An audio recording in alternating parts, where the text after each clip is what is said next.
Yung dalawa kasing magnanakaw ito. Si Cristo, ano yung tinatawag na palitulo? Yung tinatawag na scriber para sa'yo, kumbaga, kailangan mabita yun eh. Yung maniningil ng buwis. Yung unang panahon.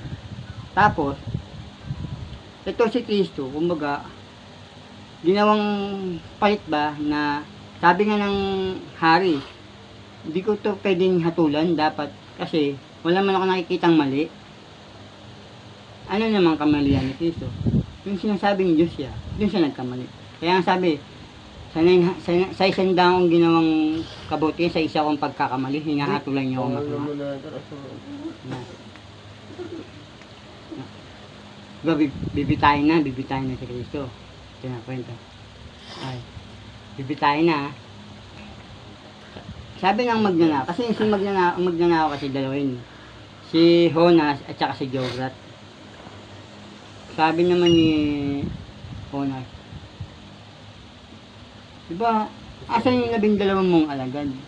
Bakit hindi ka nila inaano? Hindi nagsasabi si Cristo, no comment na. Diba? Buhat yung krus. Oh. Siyempre, ito naman si si Honas. Kumbaga,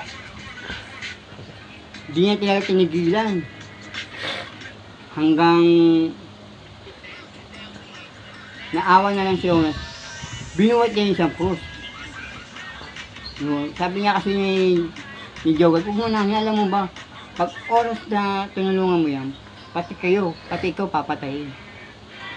Yung pananamahod yun. Kasi ayun sabi, lahat ng tutulong kay Kristo, papatayin. Kaya nga yung mga wala nga nakatulong, yung mga apostol, nagtakbuhan nga eh. Yung 12 na nagtakbuhan eh.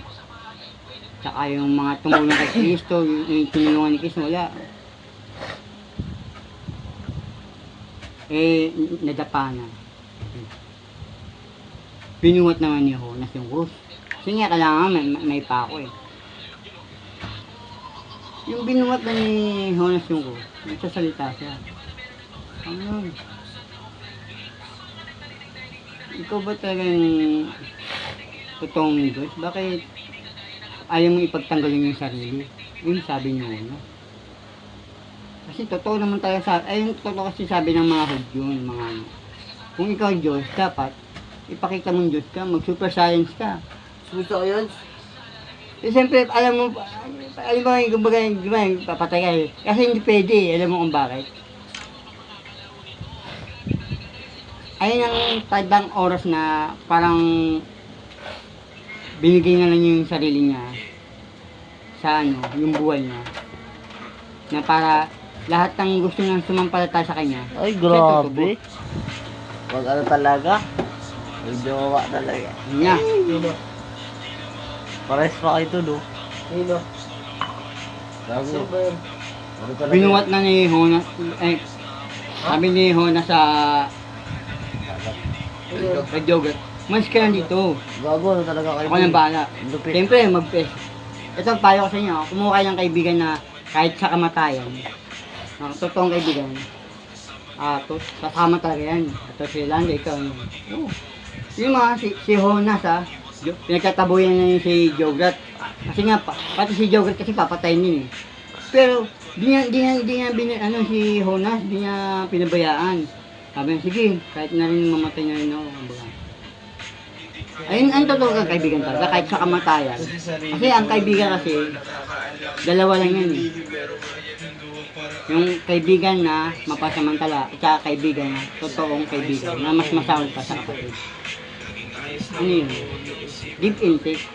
Ang kaibigan kasi nakakaunawa, nakakitindi, nairelas niya yung naramdaman. Sila kupal. Ha? Kupal. Ayun ang inano niya ni Jogurt eh.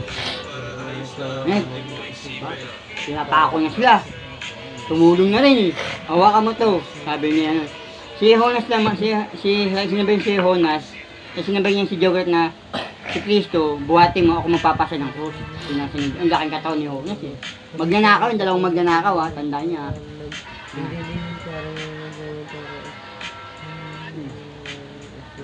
Papako na sila, 3. Sila. Panginoon.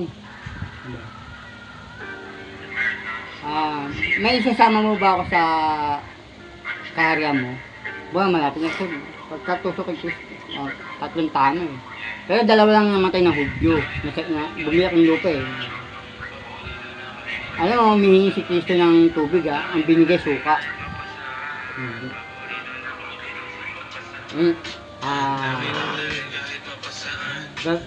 Binigay na sila. Sabi na, Panginoon, may nasama mo ba ako sa karya mo? Sumampalataya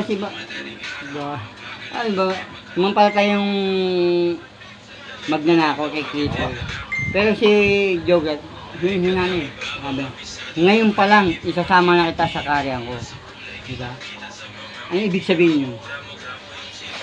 Namatay na sila. Ibig sabihin, yung namatay si Kristo, pag pumunta na sa langit, kasama yung 2 magnanakaw. Sila ang tinatawag ng 2 saksi sa Biblia. Totoo yun. 2 saksi tawag dun. Kasi tayo, may alam naman din tayo sa Biblia. Hindi naman tayo kasi alam mo kung bakit. Ang Biblia, totoo yan. Pero hindi lahat ng Biblia tama. Hihimayin mo lang yun parang pagkain. Sa kapal ng Biblia, lahat ba yun tayo? Oo, tapos ko lang. Ako na dito. Lakas mo. Tapos ko lang.